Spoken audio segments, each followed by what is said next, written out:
Hi, good morning everybody. പോവാനിറങ്ങുന്നു പുറത്തേക്ക്. പിന്നെ ഇന്ന് ഞാനൊരു ഭയങ്കര ഒരു ഹാപ്പി കാര്യം പറയാം. ഹാപ്പിയായ കാര്യം പറയാം. അതായത് എൻ്റെ ഒരു വലിയ സ്ട്രെസ്സിന് പരിഹാരമായിട്ടുണ്ട്. ഇത് വഴിയെ നടക്കും. പരിഹാരമായിട്ടുണ്ട്. പരിഹാരം മീൻസ് നിയമത്തിൻ്റെ ചെറിയൊരു സ്റ്റാർട്ടിങ്, അത്രേ പറയാൻ പറ്റൂ.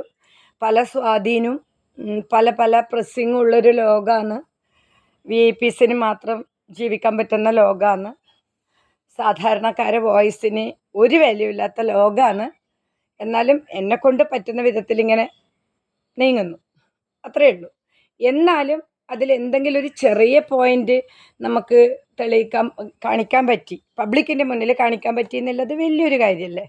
അത് ഞാൻ ചെയ്തു. അതും ഈ ലോകത്ത് ഒരാളെ സപ്പോർട്ടും ഇല്ലാതെ ഞാൻ ചെയ്തു. ഇതിപ്പോൾ പറയാൻ കാരണം ഒരുപാട് വേണ്ടപ്പെട്ടവർ വിളിച്ച് ചോദിക്കുന്നുണ്ട് എന്താണ് എന്ന്. കുറച്ച് വൈകിട്ടായാലും കുറച്ചാൾ അറിഞ്ഞു. അപ്പോൾ എല്ലാവരും ചോദിക്കുന്നുണ്ട്. അവരടുത്താ പറയുന്നത് എനിക്കെതിരെ ഉണ്ടായ ഒരു പീഡനമായിരുന്നു. ആ പീഡനത്തിന് ഞാൻ ചെറിയൊരു സ്റ്റെപ്പ് മൂവ് ചെയ്തിട്ടുണ്ട് ഒറ്റയ്ക്ക്. അതൊരു ചെറിയ സ്റ്റെപ്പ് മൂവ് ചെയ്തതിന് ഫലവും കണ്ടിട്ടുണ്ട്. ഓക്കെ, ഇനി പറയാൻ പോകുന്ന കാര്യം, നമ്മളെ ഭാഗം എത്ര ക്ലിയർ ആയാലും ഓപ്പോസിറ്റിലുള്ള എവിഡൻസ് അടക്കം നമ്മളെ സമൂഹത്തിൽ നമ്മൾ കാണിച്ചു കൊടുത്താലും നമ്മൾ ഇരയാണ് എപ്പോഴും പ്രതി. എങ്ങനെ? പരിഹാസത്തിൻ്റെയും ഒറ്റപ്പെടുത്തലിൻ്റെയും സ്ട്രെസ്സിൻ്റെയും എല്ലാം ഇടയിൽ നമ്മൾ തന്നെയാണ് പ്രതിസ്ഥാനത്ത് എന്ന് പറഞ്ഞാൽ മെൻ്റലി നമ്മൾ തെറ്റ് ചെയ്ത പോലെ എന്നാണ് ഞാൻ ഉദ്ദേശിച്ചത്. നമ്മളെന്തോ തെറ്റ് ചെയ്ത പോലെ, ഓപ്പോസിറ്റിലെ ആളെ തെളിവ് കിട്ടിയാലും നമ്മൾ തെറ്റ് ചെയ്ത പോലെ. അപ്പം ആ ഒരു സ്റ്റേജ് ഞാനിങ്ങനെ കടന്ന് പോവുകയാണ്. എന്നാലും ഞാൻ ഹാപ്പിയാണ്. കാരണം എൻ്റെ ഭാഗം ക്ലിയർ ആയതുകൊണ്ടാണല്ലോ എനിക്ക് അങ്ങനെ ഒരു ചുവട് മുന്നോട്ട് വെക്കാൻ പറ്റിയത്. അപ്പം അതിലൂടെ പോകുന്നു. പിന്നെ നമ്മളെപ്പോഴും മനസ്സിലാക്കേണ്ടത്, നമ്മളൊരാളെ മുറിവേൽപ്പിക്കുമ്പോൾ അവരെ മനസ്സിനേറ്റ മുറിവ് വേറെ പല ഘടകങ്ങളിലേക്കും എത്തിപ്പെടാം. അതായത് അതുവരെ സൈലൻ്റ് അയാൾ ചില വിഷയങ്ങളിൽ വയലൻ്റ് ആവാൻ സാധ്യതയുണ്ട്. നമ്മൾ മാക്സിമം പലതും കൊണ്ടായിരിക്കാം നമ്മൾ സഹിച്ച് നിൽക്കുന്നത്. അപ്പോൾ നമുക്ക് ചില സ്ഥലത്തേക്ക് നമ്മൾ വന്നു കഴിഞ്ഞാൽ ഇനി നമ്മളങ്ങ് തുടങ്ങാമെന്ന് തീരുമാനിക്കൂലേ. അപ്പം ഞാൻ തുടങ്ങാമെന്ന് തീരുമാനിച്ചിട്ട് ഒരാഴ്ചയായി ഞാൻ തുടങ്ങാൻ തീരുമാനിച്ചിട്ട്. അപ്പം ഇപ്പം എൻ്റെ മനസ്സിലുള്ളൊരു കാര്യം, നമ്മൾ ഓരോ ഇങ്ങനെ കടന്ന് വരുമ്പോൾ നമുക്ക് പോസിറ്റീവ് ഇല്ലെങ്കിലും ഒരുപാട് നെഗറ്റീവ് സ്പേസിൽ നമ്മളിങ്ങനെ പോവുകയാണ്. പോസിറ്റീവ് ഉണ്ടാക്കേണ്ടത് നമ്മൾ സ്വന്തമാണ്. അങ്ങനെയുള്ള ചില പോസിറ്റീവ് തന്നെയാണ് ഈ വീഡിയോ ഇടുന്നതല്ല. അതായത് ഏറ്റവും കൂടുതൽ മനസ്സ് ഹാപ്പി ആയിട്ടിരിക്കുക. പിന്നെ അങ്ങനെ നമ്മൾ വരുമ്പോഴും ഒരുപാട് വിമർശനങ്ങളുണ്ട്. തുറന്ന് പറയുമ്പം ശല്യം ചെയ്യുന്നുണ്ട്. പിന്നെ നമ്മളിങ്ങനെ ചെയ്യുമ്പം നമ്മൾ ഏതെല്ലാം വിധത്തിൽ തകർക്കാനില്ല ആ ഒരു തരത്തിലേക്ക് നീങ്ങുന്നുണ്ട്. ഇതിൽ കൂടുതലൊരു തകർച്ചയൊന്നും ഇനി എന്നെ ബാധിക്കൂല. ഒരു തരത്തിലും ബാധിക്കൂല. ബന്ധുക്കളത് ബാധിക്കൂല, നാട്ടുകാരത് ബാധിക്കൂല, കൂടെ ജോലി ചെയ്യുന്നവരത് ബാധിക്കൂല, ലോകത്താരതും ഇനി എന്നെ ബാധിക്കൂല. കാരണം എൻ്റെ ആ ടൈം കഴിഞ്ഞു. എനിക്കിനി പൈസ പ്രശ്നമല്ല. എനിക്ക് പിന്നെ പബ്ലിക്ക് ചൊറിയുന്നത് എനിക്ക് വിഷയമല്ല. തൊഴിലിടങ്ങളിലെ ചൊറിച്ചലിന് ഞാൻ തന്നെ പരിഹാരം കാണും. അങ്ങനെ ഒരുപാട് ഇഷ്യൂസ് ഇങ്ങനെ നടന്നുകൊണ്ടുണ്ട്.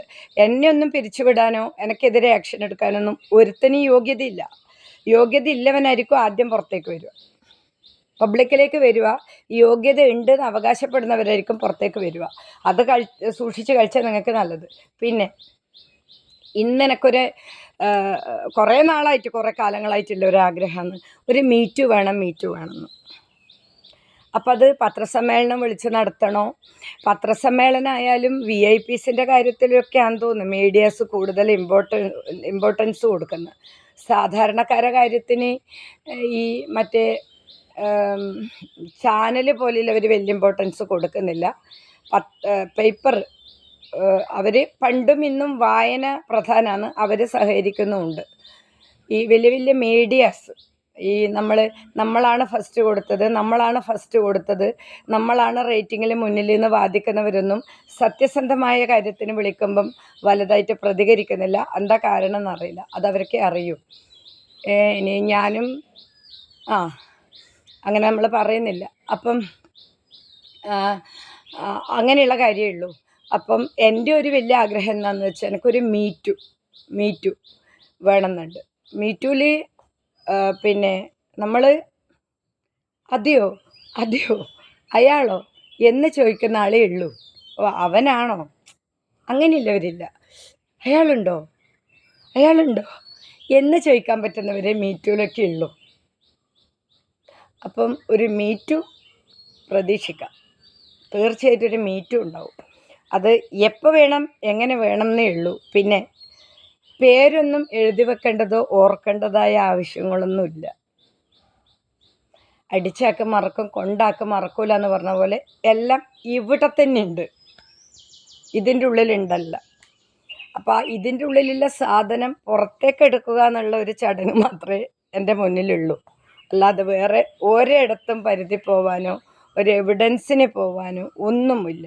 അപ്പം ചോദിക്കും നിങ്ങൾക്ക് ഇതിൽ എന്താണ് കാര്യം? ഒരു ചുക്കും ചുണ്ണാമ്പും പിന്നെ ഞാൻ ആഗ്രഹിക്കുന്നില്ല, പണം ആഗ്രഹിക്കുന്നില്ല, ഒന്നുമില്ല.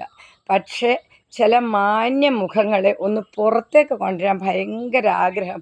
അതായത് ഇവിടെ തട്ടിയിട്ട് ഇതിലേ കൈയെടുക്കുന്നവരെ കൊണ്ടുവരാനൊരാഗ്രഹം. മനസ്സിലായി കാണുമല്ലോ. അപ്പം അങ്ങനെയുള്ളവരൊക്കെ നമ്മളെ സമൂഹത്തിൽ വലിയ വലിയ സ്ഥാനങ്ങളിൽ ഇരിക്കുന്നുണ്ട്.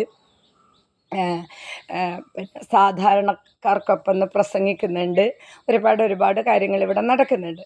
അപ്പോൾ അങ്ങനെയുള്ളവരൊക്കെ നമുക്ക് മുന്നിലേക്ക് കൊണ്ടുവരണ്ടേ? ഭർത്താവില്ലാതെ എങ്ങനെയാണ് ഒപ്പിക്കുന്നത്, ഹെൽപ്പ് ചെയ്യണമെന്നൊക്കെ ചോദിക്കുന്നവരൊക്കെ നമുക്ക് മുന്നിലേക്ക് കൊണ്ടുവരണ്ടേ? വേണ്ടേ?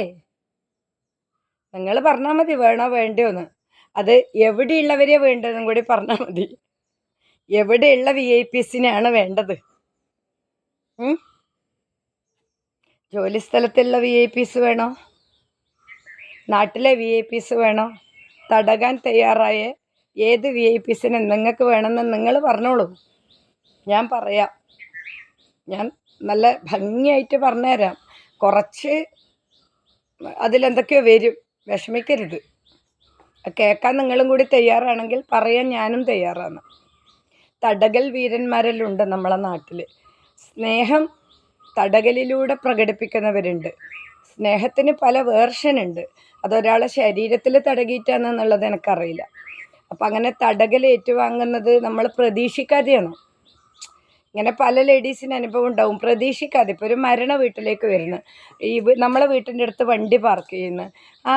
ഈ വണ്ടി ഇവിടെ 10 മിനിറ്റ് വെക്കുന്നുണ്ട് എന്ന് പറഞ്ഞിട്ട് ഓടി വന്ന് ചുമലിൽ തട്ടുന്നത് നമ്മളിപ്പോൾ എങ്ങനെയെങ്കിലും പ്രതീക്ഷിക്കുന്നുണ്ടോ? നമ്മളാരെങ്കിലും മരിക്കുന്നു പ്രതീക്ഷിക്കുന്നുണ്ടോ? അപ്പോൾ തടകൽ വീരന്മാരെല്ലാം നമ്മളെ നാട്ടിൽ നല്ലോണം ഉണ്ട്. ഭർത്താവില്ലാത്തത് പരിഹരിക്കാൻ നടക്കുന്നവരുണ്ട്. അങ്ങനെയൊക്കെയുള്ള VIPs എല്ലായിടത്തും ഉണ്ട്. തൊഴിലിടങ്ങളിലുണ്ട്, പരിസരത്തൊക്കെ ഉണ്ട്.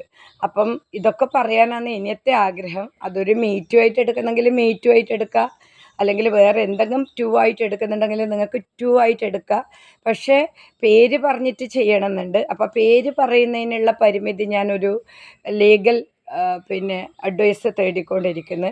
അപ്പോൾ അങ്ങനെ ഒരു എൻ്റെ പിന്നെ വക്കീലോട് ചോദിച്ചിട്ട് ഞാൻ പേരടക്കം പറഞ്ഞുകൊണ്ടുള്ളൊരു മീറ്റുണ്ട്, അതുണ്ടാവാൻ സാധ്യതയുണ്ട്. അപ്പം എന്നെ സപ്പോർട്ട് ചെയ്യുക, ചാനൽ സപ്പോർട്ട് ചെയ്യുക, ഷെയർ ചെയ്യുക, ലൈക്ക് ചെയ്യുക, സബ് ചെയ്യുക. എന്നാൽ മാത്രമേ ഞാൻ ഈ പറയുന്നതിന് എനിക്ക് കാര്യം ഉണ്ടാവും. അല്ലെങ്കിൽ എനിക്ക് എന്ത് കാര്യം ഉണ്ടാവുക? അപ്പോൾ നിങ്ങൾ കമൻ്റ് ഇട്ടിട്ടും ഷെയർ ചെയ്തിട്ട് സബ് ചെയ്തിട്ടില്ല എന്നെ സപ്പോർട്ട് ചെയ്താൽ നമുക്ക് പല പല വിവരങ്ങളുമായിട്ട് മുന്നോട്ട് പോവാം. നാളെ ആരും മടിച്ച് നിൽക്കരുത്, എല്ലാവരും മുന്നോട്ട് വരണം എന്നുള്ള ഒറ്റ വാക്കേ പറയാനുള്ളൂ. അതെത്ര ഉന്നതനായാലും. Very morning.